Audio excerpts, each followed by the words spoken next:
نہیں آئے گی کہ نیند ایک قسم کی موت ہے اور جنت میں موت نہیں۔ جنت میں جنتی اپنے اعمال کے مقدار سے مرتبہ پائیں گے، پھر دنیا ایک ہفتہ کی مقدار کے بعد اجازت دی جائے گی کہ اپنے پروردگار عز و جل کی زیارت کرے، اور عرش الہی ظاہر ہوگا اور رب تبارک و تعالی جنت کے باغوں میں سے ایک باغ میں تجلی فرمائے گا، اور ان جنتیوں کے لیے ممبر بچھائے جائیں گے، نور کے ممبر، موتی کے ممبر، یاقوت کے ممبر، زبرجد کے ممبر، سونے کے ممبر، چاندی کے ممبر، اور ان میں کا ادنا مشک اور کافور کے ٹیلے پر بیٹھے گا، اور ان میں ادنا کوئی نہیں۔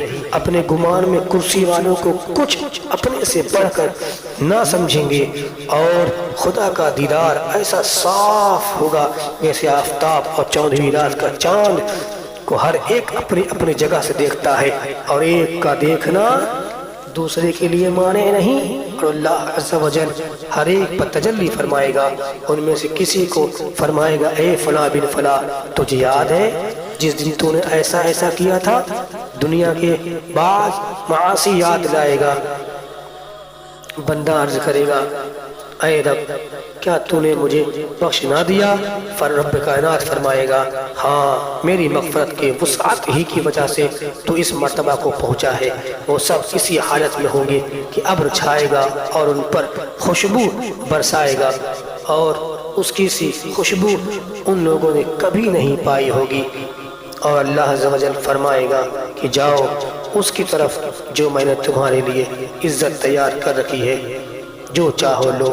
پھر لوگ ایک بازار میں جائیں گے جسے ملائکہ گھیرے ہوئے ہوں گے، اس میں وہ چیزیں ہوں گی کہ ان کے مثل نہ آنکھوں نے دیکھی، نہ کانوں نے سنی، نہ قلوب پر ان کا کچھ وہم و گمان ہوا ہوگا۔ اس میں سے جو چاہیں گے ان کے ساتھ کر دی جائے گی، اور خرید و فروخت نہ ہوگی، اور جنتی اس بازار میں باہم ملیں گے۔ چھوٹے مرتبہ والا بڑے مرتبہ والے کو دیکھے گا، اس کا لباس پسند کرے گا، گفتگو ختم بھی نہ ہوگی کہ خیال کرے گا میرا لباس اس سے اچھا ہے، اور یہ اس وجہ سے کہ جنت میں کسی کے لیے غم نہیں۔ پھر وہاں سے اپنے اپنے مکانوں کو واپس جائیں گے، ان کی بیویاں استقبال کریں گی اور مبارکباد دے کر کہیں گی، آج آپ واپس ہوئے، آپ کا جمال اس سے بہت زائد ہے کہ ہمارے پاس سے جب آپ گئے تھے اس سے بہت زیادہ آپ کا چہرہ آج چمک رہا ہے۔ جواب دیں گے، پروردگار جبار کی حضور بیٹھنا ہمیں نصیب ہوا تو ہمیں ایسا ہی ہو جانا سزاوار تھا۔ جنتی باہم ملنا چاہیں گے تو ایک تخت دوسرے کے پاس چلا جائے گا۔ جنتی اللہ رب العزت کے دیدار سے صبح و شام مشرف ہوں گے۔ جب جنتی جنت میں جا لیں گے، اللہ عز و جل ان سے فرمائے گا، کچھ اور چاہتے ہو کہ تم کو دوں؟ عرض کریں گے، مولا تو نے ہمارے چہرے کو روشن کیے، منہ کو روشن کیے، جنت میں داخل کیا، جہنم سے نجات دی۔ اس وقت پردہ کی مخلوق پر تھا اٹھ جائے گا تو دیدار الہی کریں گے، بڑھ کر ان کے کوئی چیز نہ ملے گی۔ لوگ جنتیوں کے لیے دیدار الہی سے بڑھ کر کوئی چیز نہ ہوگی۔ جب لوگ دیدار الہی کر لیں گے پھر اس خواہش میں رہیں گے کہ پھر سے زیارت ہو۔ اللہ رب العزت کی جنت میں جنتی لوگ ہر صبح و شام اللہ تعالیٰ کی زیارت کریں گے۔ اللہ رب العزت عالم اسلام پہ کرم فرمائے اور تمام مسلک اعلیٰ حضرت کے ماننے والوں کو، اہل سنت والجماعت پر قائم دائم رہنے والوں کو خاتمہ بالخیر عطا فرمائے اور جنت میں اعلیٰ سے اعلیٰ مقام عطا فرمائے۔ اللہم ارزقنا زیارت وجہک الکریم بجاہ حبیبک الرؤوف الرؤوف الرحیم علیہ الصلاۃ والتسلیم، آمین آمین آمین۔ مسلک اعلیٰ حضرت زندہ باد زندہ باد زندہ باد۔ السلام علیکم ورحمۃ اللہ تعالی وبرکاتہ۔